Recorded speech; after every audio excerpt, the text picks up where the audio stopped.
সুপাত্রে সমর্পণ করা মানে একটা বংশকে কৃষ্ণ ভক্তির অনুকূলে পরিচালনা করে দেওয়া, আর একটা কন্যা অধঃপতিত হয়ে যাওয়া মানে একটা বংশ অধঃপতন হয়ে যাওয়া। এটা আমাদের ভাগবত বলে দিয়েছে যে বিভর্ষে জারম যদপত্র পাকুলম পিতুস্য ভর্তুস্য নয়স্য অবস্তম। কন্যা যদি অসতী হয়ে যায় তাহলে তার পিতৃকুল এবং শ্বশুর কুল, দুটো কুলকে সে অধঃপতিত করে দেয়। এই জন্য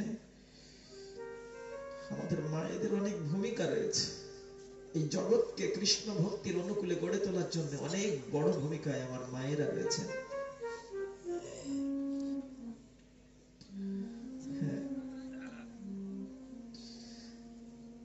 তো সৃষ্টির প্রথম পিতা তিনি তার কন্যাটাকে সমর্পণ করলেন একজন সাধু সজ্জনের হাতে, যাতে একটা কুল যেন কৃষ্ণ ভক্তির অনুকূলে পরিচালিত হতে পারে।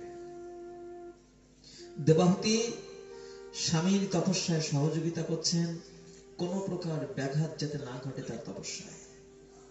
একদিনও বললেন না যে আমার কষ্ট হচ্ছে, একটা দিনও বলেননি। শিক্ষা দিচ্ছেন জগতের সমস্ত মাতৃশক্তিকে, মাগো গারস্থ আশ্রমে এসেছো, এটাও তো তোমাদের একটা ব্রত যে আমি যাচ্ছি কৃষ্ণ ভজন করবার জন্য যেন একটা তীর্থক্ষেত্রে। স্বামীর গৃহ হচ্ছে মেয়েদের তীর্থস্থান, শুধু ইন্দ্রিয় সুখ লালসা চরিতার্থ করবার জন্য ভোগের জায়গা নয়, এটাও একটা তীর্থক্ষেত্র। ভাগবতে সেই শিক্ষা রয়েছে। তোমাদের সংসারটাকে তোমরা ভগবানের সেবার মন্দিরের মতো করে গড়ে তোলো, ইচ্ছা করলে তোমরা পারবে। সে ক্ষমতাটুকু ভগবান তোমাদের দিয়েছেন, একটা পরিবারকে কৃষ্ণ ভক্তির অনুকূলে পরিচালনা করবার মনোভাব যদি থাকে, মনোবৃত্তি যদি থাকে, তোমাদের দ্বারা অনেক কল্যাণ হবে জগতে। তবে তার জন্য একটু ত্যাগ চাই, তার জন্য ত্যাগ চাই। এই দেবাহুতির শিক্ষার মধ্যে সে কথাগুলো রয়েছে। দেবাহুতি খুব ত্যাগের জীবন মেনে নিয়েছেন, কোন প্রকার সুখের অভিলাষ নিয়ে স্বামী দেবতার কাছে কোনো কথা বললেন না, শুধু তপস্যায় সহযোগিতা করছেন। বহুকাল কেটে গেল, দেবাহুতি আস্তে আস্তে কঙ্কাল হয়ে যাচ্ছেন, রোগা হয়ে যাচ্ছে, দেহের জ্যোতিটা ম্লান হয়ে যাচ্ছে।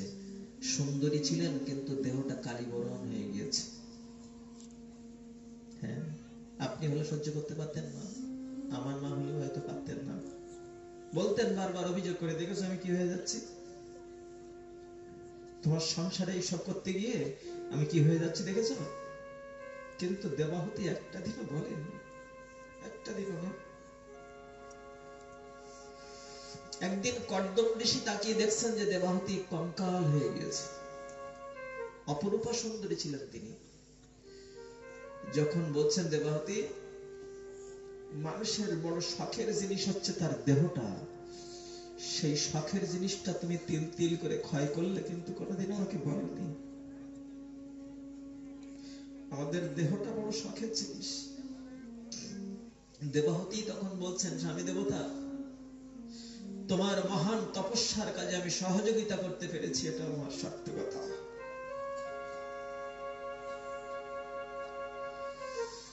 তখন কর্দম ঋষি বললেন, দেবাহুতি তুমি আমাকে কোনোদিন বললে না কেন যে এত কষ্ট হচ্ছে। দেবাহুতি বলছেন, নেহ যৎ কর্ম ধর্মায় ন বিরাগায় কল্পতে ন তীর্থ পাদ সেবায় জীবন পিমৃত হেষা। দেবাহুতি বলছেন, নেহ যৎ কর্ম ধর্মায়, যার কর্মটা ধর্মের জন্য হয় না। কিসের জন্য? ধর্মের জন্য। আমরা অনেক সময় বলি কর্মই বড়, কর্মই বড়। হ্যাঁ, ঠিকই বলেছেন, কর্মই বড়, কিন্তু কোন কর্ম বড়? ধর্মের জন্য যে কর্ম। পেছন দিকে মা আপনারা কথা বলছেন কেন? কথা বলবেন না।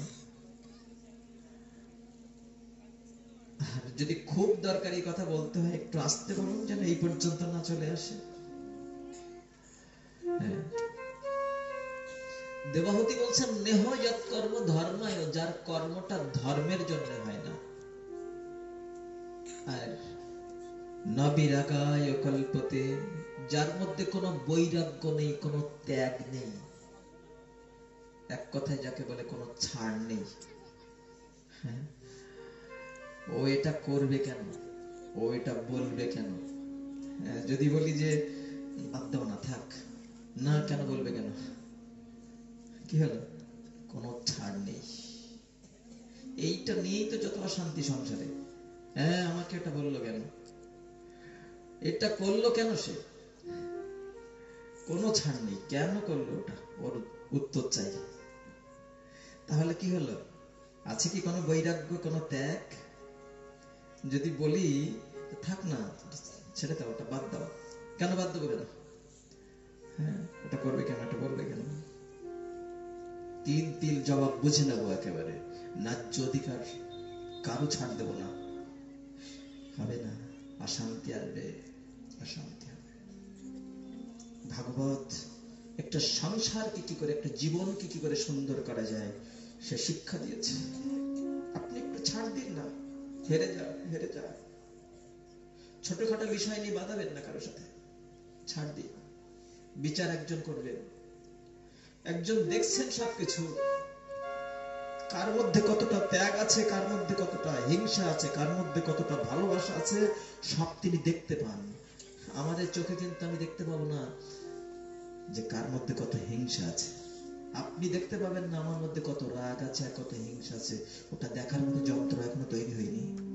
কিন্তু ভগবান সব দেখতে পাচ্ছেন, যে কার মনের মধ্যে কতটুকু হিংসা আছে, কতটুকু অহংকার আছে, কত ত্যাগ আছে, কত ভালোবাসা আছে, তিনি সব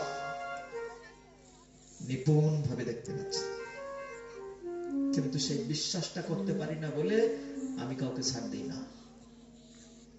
একটু বিশ্বাস করি যে প্রভু সবাই অবিচার করলো, কিন্তু তুমি তো বিচার করবে, তুমি তো দেখতে পাচ্ছ। সেই বিশ্বাসটা তার উপরে রাখি, যখন রাখবো তখন একটু ছাড় দেব, সেটা হবে ত্যাগ। দেবাহুতি বলছেন নেহ যৎকর্ম ধর্মায়, যার কর্মটা ধর্মের জন্য হয় না। আমি যা করছি সেই কর্মটার পিছনে ধর্ম আছে কিনা। হয়তো বলবেন ছেলে মেয়েকে মানুষ করছি, হ্যাঁ ওর পিছনে ধর্ম থাকবে, যে আমি যেদিন থাকবো না সেদিন আমার খোকা ঠাকুর সেবা দেবে, আমি যেদিন থাকবো না সেদিন খোকা ন্যায় ও সত্যের পথে চলবে, ভগবানের নাম করবে, ভগবানের কথা বলবে। আমি যেদিন থাকবো না আমার খুকি যে বাড়িতে যাবে সেই বাড়িতে সে কৃষ্ণ ভক্তির অনুকূলে তার সংসারকে পরিচালনা। জয় জয় শ্রী গুরু নিতাই গৌর সীতানাথ প্রীতি প্রেমানন্দ হরি হরি বল।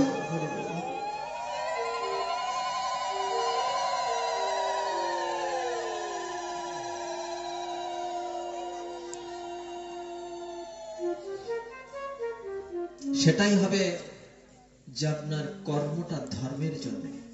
আপনি যা করছেন, আপনি চাকরি করছেন, ব্যবসা করছেন, উদ্দেশ্য কি? উদ্দেশ্য কিছু অর্থ উপার্জন করা। সে অর্থ উপার্জন করে কাদের পিছনে ব্যয় করবেন?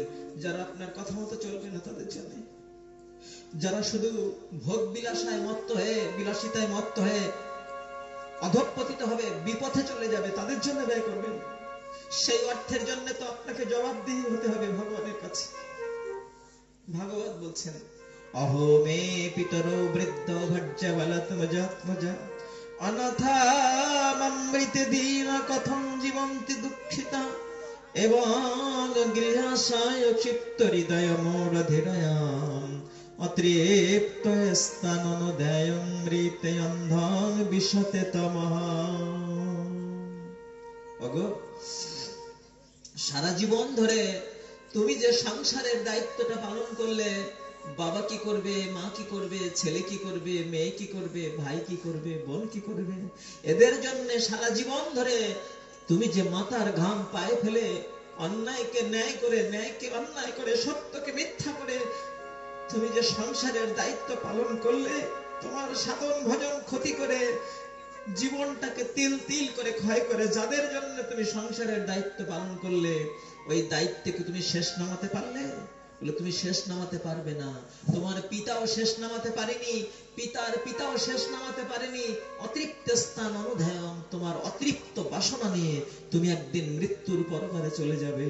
যেদিন মৃত্যুর পরপারে চলে যাবে, সেদিন মৃতে অন্ধন বিষাদতম একটা অন্ধকার জায়গায় গিয়ে তোমার নিজের কর্মফলের হিসাবটা তোমাকে একা দিতে হবে, আর কেউ দেবে না, আর কেউ দেবে না। ভগবান সাবধান করে দিয়েছে যে তুমি যে সারা জীবন এত জনের জন্য দায়িত্ব পালন করছো, অন্যায় করে, অধর্ম করে, বিপথে চলে, তুমি যাদের জন্য দায়িত্ব পালন করলে তারা কেউ তোমার কর্মফলের হিসাব দেবে না। ভাগবত বলছেন, যতনা দেহ আবৃত পাশৈর্বদ্ধ বা গলে বলৎ নয়ত দীর্ঘ মদ্দনং দণ্ডং রাজভাট যতঃ। ভাগবত বলছেন, মৃত্যুর পরে যেদিন যমদূত নিয়ে যাবে, সেদিন কিভাবে নিয়ে যাবে? যাতনা দেহ আবৃত্ত পাশৈর্বদ্ধ বা গলে বলৎ। এই দেহটাকে তো পুড়িয়ে ছাই করে ফেলবে, অথবা শিয়ালে শকুনে ছিঁড়ে ছিঁড়ে খাবে, অথবা মাটিতে পচে গলে কৃমিকীট হয়ে যাবে। তাহলে থাকলো কি? দেহটা গেল, থাকলো তখন দেহি, আত্মাটা থাকলো। এই আত্মাটা সূক্ষ্ম সূক্ষ্ম বস্তু। এই সূক্ষ্ম আত্মাটাকে যখন যমদূত নিয়ে যাবে, তখন কিভাবে নিয়ে যাবে? বলে যাতনা দেহ আবৃত্ত পাশৈর্বদ্ধ বা গলে বলৎ। একটা যাতনা দেহ দিয়ে ঢেকে নিয়ে যাবে, আর একটা দেহ দিয়ে নিয়ে যাবে। সেই দেহটার নাম হচ্ছে যাতনা দেহ। তার মানে ওই দেহে কষ্ট ভোগ করা যায়, ওই দেহে শুধু যন্ত্রণা ভোগ করা যায়, কিন্তু ও দেহের মরণ হয় না। এখন যে দেহটা আছে, এই দেহে যদি জোরে কেউ একটা আঘাত করে, মাথায় একটা আঘাত লাগলে না অজ্ঞান হয়ে যাব, তারপরে আমাকে কেটে টুকরো টুকরো করলেও আর কিছু বলতে পারবো না, আর চিৎকার করবো না, আউ করবো না, অজ্ঞান হয়ে গেলাম তো। এবার আমাকে কেটে টুকরো টুকরো করলেও আর কিছু বলতে পারবো না। কিন্তু যমদূত যেদিন নিয়ে যাবে যাতনা দেহ দিয়ে ঢেকে, ওই দেহটা কিন্তু ও মরবে না, ও শুধু যন্ত্রণা ভোগ করবে। এই জন্য ওই দেহটার নাম দিয়েছে ভাগবতে যাতনা দেহ। যাতনা দেহ আবৃত্ত পাশৈর্বদ্ধ বা গলে বলৎ। গলায় বেঁধে নিয়ে যাবে যমদূত। নয়ত দীর্ঘ মদ্দনং দণ্ডং রাজভাট যতঃ। বললেন, ওই রাজকর্মচারীরা যেমন আসামিকে বেঁধে নিয়ে যায়, ওই রকম গলায় বেঁধে টানতে টানতে নিয়ে যাবে দীর্ঘ একটা পথ যমদূত। কত পথ সেটা বলে দিয়েছেন আমাদের গরুড় পুরাণে। বললেন ৮৬,০০০ যোজন, ৬৭ যোজন, ৮৬,০০০ যোজন পথ টানতে টানতে নিয়ে যাবে। ১ যোজন হচ্ছে ৮ মাইলের সমান, তো ৮৬,০০০ যোজন পথে কত মাইল হবে ওইটা হিসাব করলে পাওয়া যাবে। এই পথটা নিয়ে যাবে টানতে টানতে। প্রতিদিন যেতে হবে যমদূতের সাথে ২৭৭ যোজন পথ, যেটা আমাদের মাইলের হিসাবে হয় প্রায় ১৯৭৬ মাইল পথ। এক দিন যমদূত টানবে, একটা ভয়ঙ্কর পথ দিয়ে টানবে। ১৯৭৬ মাইল পথ, তাহলে কিলোমিটারের হিসাবে প্রায় ৩০০০ কিলোমিটার এক দিনে টানবে। আমি বাড়িয়ে বলিনি বাবা, ঠিক শাস্ত্রে যেভাবে বর্ণনা করা আছে সেইভাবে বলতে চেয়েছি। এই পথে যেতে হবে, এবং অন্ধকার জায়গায় গিয়ে আমার কর্মফলের হিসাবটা আমাকে একা দিতে হবে, আর কেউ দেবে না, কেউ দেবে না। অথচ আমি এতজনের জন্য দায়িত্ব পালন করছি, সেটা ভাগবত বলছেন। দেবাহুতি বলছেন কর্দম ঋষিকে যে নেহ যৎ কর্ম ধর্মায়, যার কর্মটা ধর্মের জন্য হয় না। আমাদের সর্বক্ষণ লক্ষ্য করতে হবে যে আমার এই যে কর্মটা করছি এর পিছনে কোনো ধর্ম আছে কিনা, আমি এটা ধর্মের জন্য করছি কিনা। আপনি জমি জায়গা কিনছেন, বাড়ি করছেন, একটা বাড়ি করবেন তো মনে মনে উদ্দেশ্য থাকবে যে এই গৃহে তোমার ভক্তেরা থাকবে, পুত্র হোক কন্যা হোক তারা কৃষ্ণ ভক্ত হয়ে গড়ে উঠবে। যেদিন আমি থাকবো না, প্রভু এই গৃহে তোমার সেবা দেবে, এই গৃহে সাধু সজ্জনের চরণ ধুলিতে অভিষিক্ত হবে।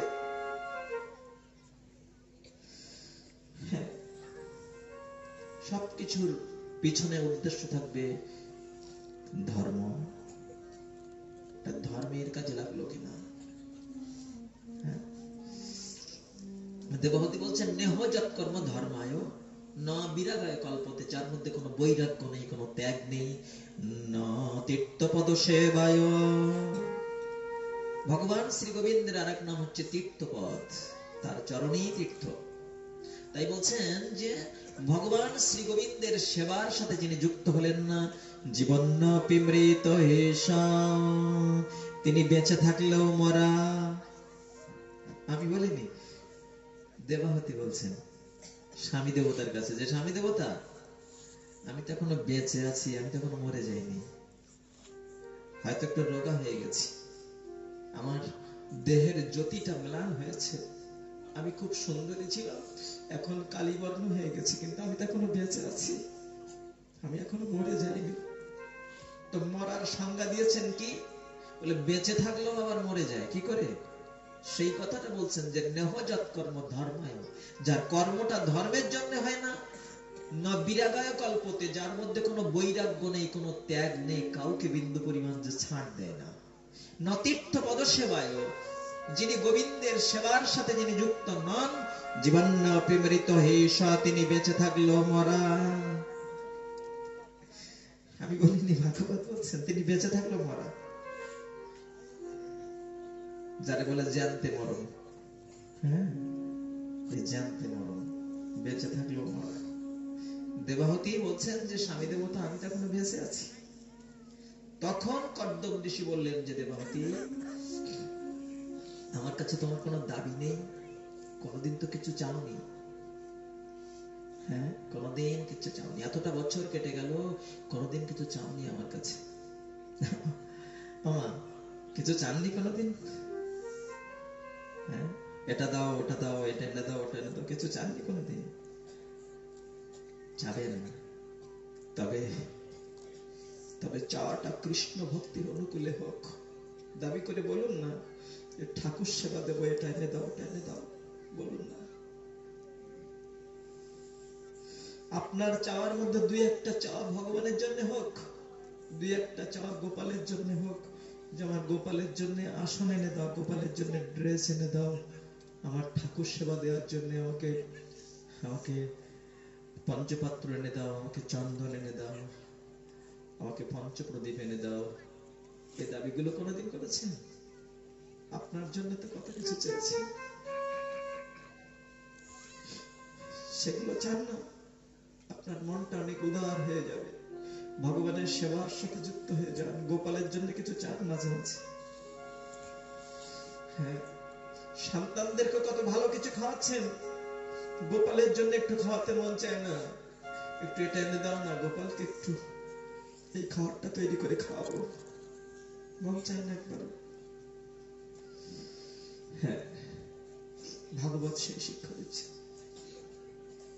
যখন বললেন যে দেবাহতি তুমি কিছু চাইলে না তো আমার কাছে, তখন দেবাহতি বলছেন স্বামী দেবতা তোমার তপস্যায় বিঘ্ন ঘটবে তাই কিছু বলিনি, তবে তুমি যখন বললে আজ শোনো, প্রত্যেকটা রমণীর সধবা রমণীর মনে মাতৃত্বের স্বাদ জাগে, আমি তো এখনো মা হতে পারলাম না। কর্দম ঋষি এবার বুঝতে পেরেছেন কি বলতে চাইছেন। তখন কর্দম ঋষি তাকে বললেন যাও ওই বিন্দু সরোবর থেকে স্নান করে এসো। সেখানে স্নান করতে গেলেন, ওই সরোবরের মধ্যে অসংখ্য দেবকন্যা ছিল। এই দেবকন্যাগুলো কোথা থেকে এসেছে? এটা কর্দম ঋষির তপস্যা সম্ভূত দেবকন্যা। তারা কি করলেন? তারা যেই না দেবাহুতি জলে ডুব দিয়েছেন, সঙ্গে সঙ্গে সেই দেবকন্যাগণ এসে তাকে সুন্দর করে সাজিয়ে দিয়েছেন এবং পূর্বের রূপ যৌবন যেমন ছিল ঠিক সেইভাবে আবার ফিরিয়ে দিয়েছেন। দেবাহুতি স্নান করে এলেন, গারস্থ জীবনের নতুন একটা অধ্যায় শুরু হলো। এবার দেবাহুতি মা হতে চলেছেন, 9টা কন্যা সন্তানের মা হলেন দেবাহুতি, 9টা। এবার কর্দম ঋষি বলছেন দেবাহুতি এবার মনে আছে সেই বিয়ের আগে কথা ছিল? দেবাহুতি বলছেন হ্যাঁ মনে আছে, তুমি সন্ন্যাস নিয়ে চলে যাবে তাই তো? ঠিক আছে, আমি বাধা দেব না, তবে মেয়েগুলোরে বিয়ে দেবে কে? আর যেদিন তুমি থাকবে না সেদিন আমার অভিভাবক কে হবে? নারী সম্পূর্ণ স্বাধীনভাবে জীবনযাপন করতে পারে না, সেখানে নিরাপত্তার অভাব আছে। নারীর জীবনে তিনটি সময়ে তিনজন অভিভাবক থাকে।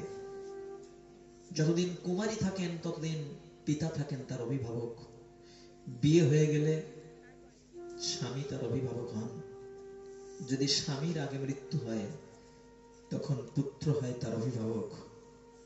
তো স্বামী দেবতা, তুমি যেদিন চলে যাবে সেদিন আমার অভিভাবক কে হবে? আর এই কন্যাগুলোকে কে বিয়ে দেবে?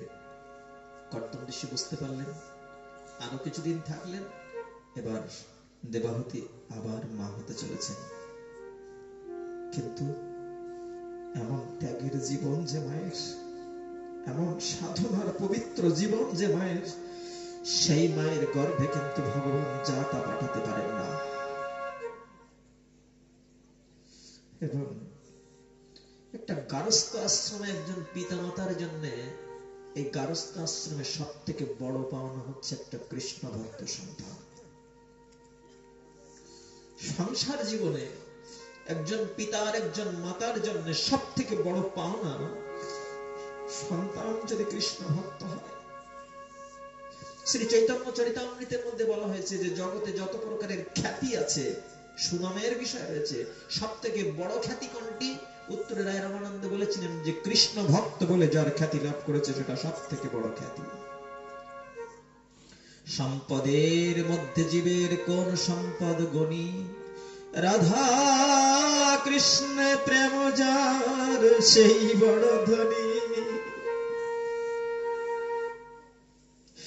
রাধা কৃষ্ণ প্রেম যার সেই বড় ধনী। সন্তানের জন্য কোটি টাকার ব্যাংক ব্যালেন্স করে রেখে যেতে পারলেন না, দুশ্চিন্তার কিছু নেই। সব থেকে বড় সম্পদ যেটা রাধা কৃষ্ণ প্রেম, এই প্রেম ভক্তির পথে যদি আপনি তাকে পথিক করে রেখে যেতে পারেন, ধন্য হলো আপনার পিতৃত্ব, ধন্য হলো আপনার মাতৃত্ব। রাধা কৃষ্ণের প্রেম যার সেই বড় ধনী, শ্রী চৈতন্য চরিতামৃতের মধ্যে বললেন। আমার কাছে শুনলে বলবো যার কোটি টাকার ব্যাংক ব্যালেন্স আছে, যার বাড়ি আছে গাড়ি আছে সেই ধনী। কিন্তু কত ধনীর পুত্র যে মদের বোতল হাতে করে নিয়ে ঘুরে বেড়াচ্ছে রাস্তায় একটু শান্তি পাওয়ার জন্য। এরকম জগতে অনেক প্রমাণ রয়েছে। কত কোটিপতির কন্যা বিষ খেয়ে আত্মহত্যা করছে একটু শান্তি পাওয়ার ঠিকানা খুঁজতে গিয়ে, শান্তির ঠিকানা খুঁজতে গিয়ে কোটিপতির কন্যা বিষ খেয়ে আত্মহত্যা করছে, গলায় দড়ি দিয়ে আত্মহত্যা করছে। জগৎ সংসার এরকম কত ঘটছে। কিন্তু ওদেরকে যদি কৃষ্ণ ভক্তির পথের পথিক করে রেখে যেতে পারি, সেটাই হবে সব থেকে বড় সম্পদ। জগতে এমন কোথাও কোন দৃষ্টান্ত কি আছে আপনাদের কাছে যে ভগবানকে যারা ভালোবেসেছেন, ভগবানের ভক্তির পথে চলে না খেয়ে মরেছেন? এরকম দৃষ্টান্ত মনে হয় খুঁজে পাওয়া যাবে না। ন্যায়ের পথে চলে, সত্যের পথে চলে, ভগবানকে ভালোবেসে না খেয়ে মরেছেন, বরং খেয়ে মরেছেন এমন অনেক আছে। খেয়ে মরেছেন, খাওয়া বেশি হয়ে গিয়ে মরেছেন, এরকম অনেক পাওয়া যাবে। কিন্তু না খেয়ে মরেছেন ভগবানকে ভালোবেসে আর ন্যায়ের পথে সত্যের পথে চলে, এটা মনে হয় জগতের ইতিহাসে এমন প্রমাণ নেই।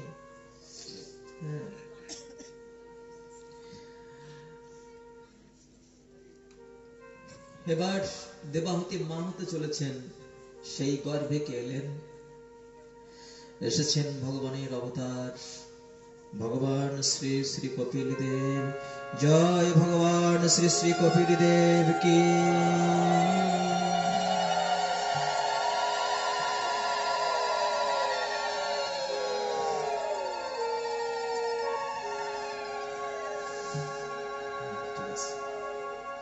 ভগবান কপিল দেব এসেছেন। এমন মায়ের, এমন ত্যাগের, এমন পবিত্র জীবন যে মায়ের, সেই মায়ের গর্ভে ভগবানের অবতার এসেছেন কপিল দেব। তিনি এসে মাকে যে শিক্ষা দিয়েছিলেন, কপিল দেবের শিক্ষা। কপিল দেব আবির্ভূত হওয়ার পরে তার পিতা কর্দম ঋষি গারস্থ আশ্রম পরিত্যাগ করে চলে গিয়েছিলেন হরিভজন করতে। কপিল দেব যে শিক্ষা দিয়েছিলেন সেই শিক্ষার মধ্যে রয়েছে শতাং প্রসঙ্গন মম বীর্য সংবিদ ভবন্তি রীতি কর্ণ রসায়ন কথা তজ্জসানদস্যপবর্গবর্ত্মনি শ্রদ্ধারতির ভক্তির অনুক্রমিষ্যতি। এই কপিল দেব মাকে শিক্ষা দিতে গিয়ে বলছেন, শোনো মা, শতাং প্রসঙ্গম মম বীর্য সংবিদ ভবন্তি রীতি কর্ণ রসায়ন কথা। মা সাধু সঙ্গ, শতাং সাধু, সাধু সঙ্গ মা, সাধু সঙ্গ। সাধু সঙ্গে গেলে কি হবে জানো? সেখানে গেলে যে কথার মধ্যে আমার গুণ আছে সেই কথা বলবে, আমার দোষের কথা বলবে না। যে কথার মধ্যে আমার গুণ আছে সেই কথা বলবে সাধু সঙ্গে গেলে। যে কথা আমার মহিমা প্রকাশ করে, আমার মহিমা প্রকাশ করে যে কথায়, এবং ঋত কর্ণ রসায়ন, মনে শান্তি পাবে আর কর্ণকুহর শীতল হয়ে যাবে, তোমার কান জড়িয়ে যাবে এই কথা শুনতে শুনতে। আর কি হবে? তজ্জস্যনাদস্য অপবর্গ বর্তমানে সমস্ত অনর্থগুলো নিবৃত্তি হয়ে যাবে। অনর্থটা কি? ওই যে গতকাল বলেছিলাম, মনে আছে যে কি কি কারণে মহা অপরাধ হয়? একটা ছিল যে ভগবান বলে কেউ আছেন এইটা বিশ্বাস না করা, আর একটা হচ্ছে শাস্ত্র বাক্যকে মানুষের লেখা সাধারণ বই মনে করা, আর একটা হচ্ছে বিষ্ণু নিন্দা বৈষ্ণব নিন্দা করা। এগুলো হচ্ছে অনর্থ, এগুলো অনর্থ। এর থেকে কি হয়? মহা অপরাধ হয়। এই অপরাধ কিন্তু সহজে খণ্ডন হয় না, বলে খণ্ডন হয় কেবলমাত্র সাধু সঙ্গে গেলে। শতাং প্রসঙ্গন মম, সাধু সঙ্গে গেলে সেখানে আমার কথা কীর্তন হয়, আর আমার কথাটা সাধু মুখে বারবার শুনতে শুনতে শুনতে শুনতে অবিশ্বাসটা চলে যায়, বিশ্বাস হয় ভগবানের উপরে, বিশ্বাস আসে, শাস্ত্র বাক্যে বিশ্বাস হয়। আর কি হয়? অনর্থ নিবৃত্তি হয়ে যায়। আমি যেটা অস্বীকার করেছিলাম এখন সেইটার থেকে অন্তত একটা সুপথে এসেছিলাম। সত্যি তো, শাস্ত্রে তো ভালো ভালো কথা বলেছে, এটা তো জানতাম না। তবে হ্যাঁ, আমার মুখ থেকে শুনে কিন্তু সেটা হয়তো হবে না। যারা উত্তম সাধু, যারা যারা অনেক শাস্ত্রজ্ঞ যারা, তাদের মুখ থেকে শুনলে এরকম হবে। আপনার ভিতরের যে অন্ধকারটা ছিল সেটা দূরীভূত হয়ে যাবে, অবিশ্বাসটা দূরে চলে যাবে, ভগবানের কথায় বিশ্বাস আসবে, ভগবানকে ভালোবাসার মতো একটা মন তৈরি হবে, তখন ওই অপরাধটা খণ্ডন হবে। আর যখন বিশ্বাস আসবে, কোন ভাগ্যে কোন জীবের শ্রদ্ধা যদি হয়, তবে সেই জীব সাধু সঙ্গ করায়, সাধু শাস্ত্রের কৃপায় যেই কৃষ্ণ উন্মুখ হয়, সেই জীব নিস্তরে মায়া তাহাকে ছাড়ায়। সাধু আর শাস্ত্রের প্রভাবে একবার যেদিন কৃষ্ণের দিকে সম্মুখ ফিরে দাঁড়িয়ে বলতে পারবে, গোবিন্দ এতদিন ভুল পথে ছিলাম, আজ থেকে তোমার হয়ে গেলাম, সেই জীবটা সেদিন রক্ষা পেয়ে যায়, মায়া তাকে ছেড়ে দেয়। জয় জয় শ্রী গুরু নিতাই গৌর সীতানাথ প্রীতি প্রেমানন্দ হরি হরি।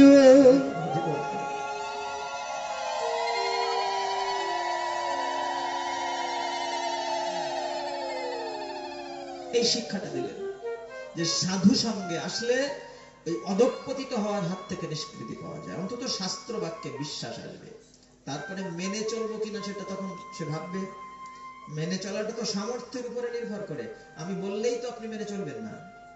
আগে সেটা ভেবে চিন্তে দেখবেন যেটা ভালো না মন্দ, শাস্ত্রের সাথে মিল আছে কিনা, তারপরে আপনার সামর্থ্যে কুলাচ্ছে কিনা, তারপরে ভেবে চিন্তে আপনি সেটা গ্রহণ করবেন। কিন্তু প্রথমে তো জানা হলো, আপনার কৌতূহল তো বাড়লো যে যাই না ভাগবত আসরে, দেখি আজ আবার কি শোনা যায় সেখানে। আপনাকে তো কেউ বাধ্য করবে না মেনে চলার জন্য।